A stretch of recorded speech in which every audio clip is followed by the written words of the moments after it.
Hey lovely people, welcome back to my channel Ranita coaching centre.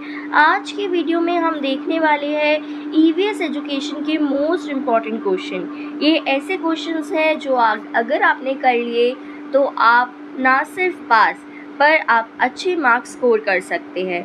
तो video को and तक ज़रूर देखिएगा और इन क्वेश्चंस को ज़रूर अच्छे से प्रिपेयर करिएगा।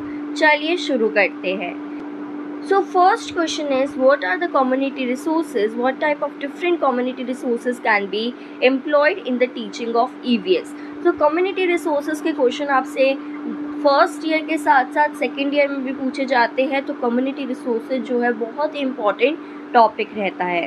Second is right the use and importance of following teaching ads, जैसे कि चार्ट्स, मॉडल्स, पिक्चर्स, ग्लोब। तो टीचिंग एड जो होते हैं आपके, वो सारे टीचिंग एड्स आप लर्न कर लेंगे कि क्या क्या इन टीचिंग एड्स की इम्पोर्टेंस होती है, कौन कौन से टीचिंग एड्स किस किस चीज़ों में या किस किस टॉपिक को पढ़ाने में वर्क किए जाते हैं, यूज़ किए जाते हैं। चलिए next question number 3, what you mean by process skills. देखिए सिर्फ प्रोसेस स्किल ही नहीं, सारी स्किल्स जितनी भी ईवीएस की आपको स्किल्स दी हुई है, ठीक है, वो सारी स्किल्स आपको अच्छे से कर देनी है। कोई भी स्किल आपसे पूछी जा सकती है आपके एग्ज़ाम में, तो सारी स्किल्स ईवीएस की आपको अच्छे से लर्न करनी है। Discuss in detail observation and classification skill, write activities to enhance them. और कुछ एक्टिविटीज़ भी आप देखते जाएंगे कि कौन सी एक्टिविटी आप करवा सकते हैं ईवीएस को पढ़ाने के लिए अपने क्लासरूम में। Next, what is continuous and comprehensive evaluation, most important question. CCE आपका हर सब्जेक्ट में पूछा गया है आज तक, चाहे वो ईटी हो, चाहे वो हिंदी हो या इंग्लिश हो। तो सीसीई जो होता है कंटिन्यूस एंड कॉम्प्रिहेंसिव इवैल्यूएशन, ये बहुत ही ज़्यादा इम्पॉर्टेंट क्वेश्चन रहता है। Next, discuss the importance of evaluation in EVS. EVS subject में क्या इम्पॉर्टेंस है इवैल्यूएशन का, वो भी आपको मेंशन करना है ईवीएस सब्जेक्ट के according. Next question number 5, right short notes on formative and summative assessment. This is very important question. Formative और समेटिव असेसमेंट में क्या डिफरेंस है या क्या इन दोनों में होता है, वो आपको अच्छे से पता होना चाहिए। फॉर्मेटिव आपका क्या होता है, फॉर्मेटिव जो आपका आप जैसे आप कुछ चैप्टर पढ़ा रहे हैं, साथ ही आपने क्वेश्चन पूछ लिए, ठीक है, that is your formative assessment. But summative में आपका प्री मेड, पोस्ट मेड है ना, जो आप लास्ट में ईयर के एंड में एग्ज़ाम ले रहे हैं या ईयर के बीच में आप कोई भी एग्ज़ाम ले रहे हैं, वो आपका समेटिव असेसमेंट होता है, जिसमें आपके ग्रेड्स के अकॉर्डिंग आप बच्चे को जज करते हैं कि बच्चे को कितना आता है। Next, peer group assessment. तो ये भी आप अच्छे से देखेंगे, सारे टाइप जितने भी टाइप्स है असेसमेंट के, वो सारे असेसमेंट आपको पता होने चाहिए।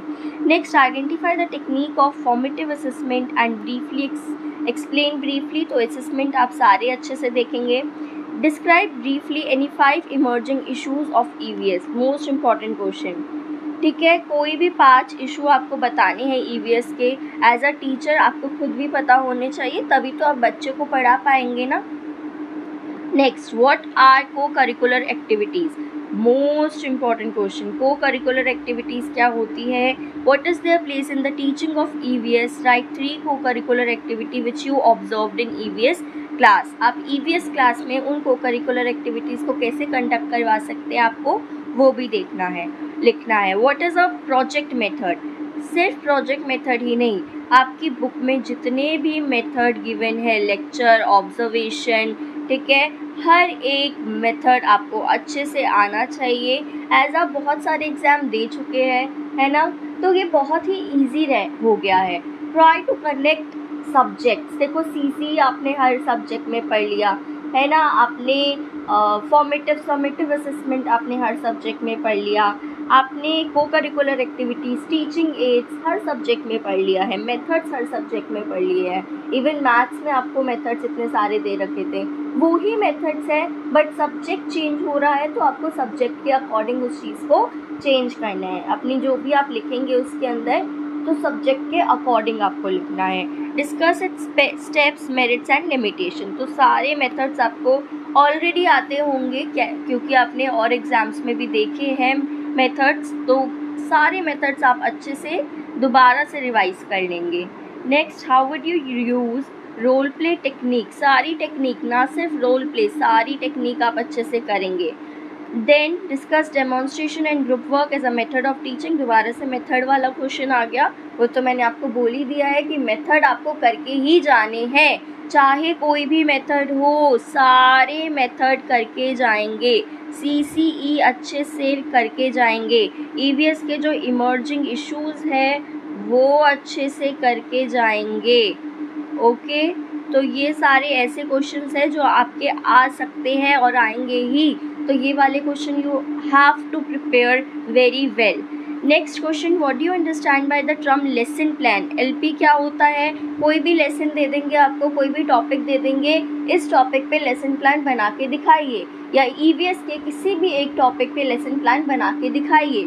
तो आपको लेसन प्लान पता होना चाहिए कैसे बनता है, ठीक है, क्या स्टेप्स होते हैं, ये सारी चीज़ें। Why is it essential on the part of teacher to plan the lesson plan before it's delivered in classroom? Explain. Very easy question. Then what type of low or no cost teaching aids material used teaching of EVS? Discuss their example by taking topics from class 4th. ठीक है, तो दोबारा से आपका teaching add वाला ही आ गया, TLM वाला आ गया। What do you mean by self assessment? वही असेसमेंट वाला टॉपिक मैंने कह दिया है, सारे असेसमेंट आप अच्छे से करेंगे, उसकी इंपॉर्टेंस लिखिए।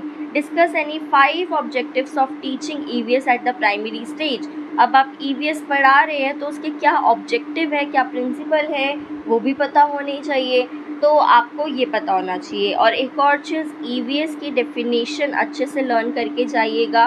Okay, next question, discuss the concept of environmental studies. Environmental studies का कॉन्सेप्ट डिस्क्राइब करिए, ये क्यों इम्पॉर्टेंट है प्राइमरी लेवल पे पढ़ाने के लिए। How would you create skills in EVS on the bodies of observation, classification, hypothesis, prediction and analysis? Explain with example. एक ऐसा क्वेश्चन आ सकता है, ये चांसेस है कि आपको किसी भी लीडर की, जैसे महात्मा गांधी हो गए, रविंद्रनाथ टैगोर हो गए, और भी आपके बुक में मेंशन है, तो किसी भी आपके लीडर के लाइफ और वर्क के बारे में पूछा जा सकता है, ठीक है, in the field of education और इन देयर लाइफ, उनके लाइफ के बारे में, उनके वर्क के बारे में, उनके अचीवमेंट्स के बारे में आपसे पूछा जा सकता है। तो सारे लीडर्स का भी एक बार अच्छे से देख लीजिएगा।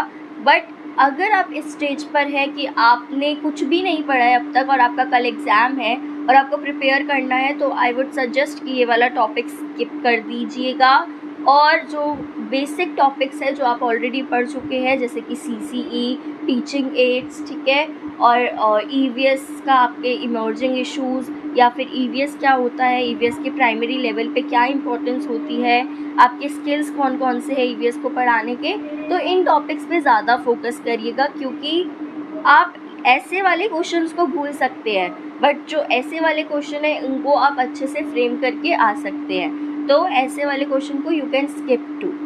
चलिए, so this is all about this video, this is all about the important question of EVS। अगर आपको ये वीडियो ज़रा सी भी हेल्पफुल लगी है तो चैनल को सब्सक्राइब कर लीजिए। And I am really sorry कि मैं आपके मैथमेटिक्स का PYQ नहीं अपलोड कर पाई और ना ही important question. In future I am trying to upload हर एक चैप्टर के आपके important question as well as PYQ।